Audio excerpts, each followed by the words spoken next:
حضرت عبداللہ بن عمر رضی اللہ عنہ نبی اکرم صلی اللہ علیہ وآلہ وسلم کا یہ فرمان نقل کرتے ہیں کہ تھوڑا علم زیادہ عبادت سے بہتر ہے۔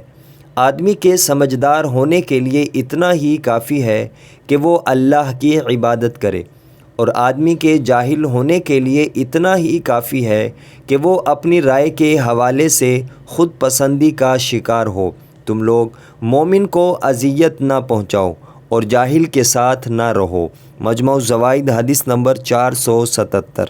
حضرت عمر بن خطاب رضی اللہ عنہ روایت کرتے ہیں کہ نبی اکرم صلی اللہ علیہ وآلہ وسلم نے ارشاد فرمایا، کسی حاصل کرنے والے نے علم کی فضیلت جیسی کوئی چیز حاصل نہیں کی۔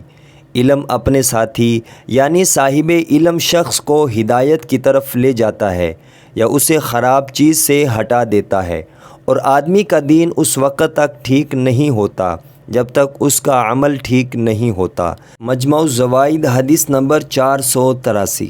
حضرت عبداللہ بن عباس رضی اللہ عنہ روایت کرتے ہیں کہ نبی اکرم صلی اللہ علیہ وآلہ وسلم نے ارشاد فرمایا، علم کی فضیلت عبادت سے زیادہ ہے اور دین کا مجموعہ پرہیزگاری ہے۔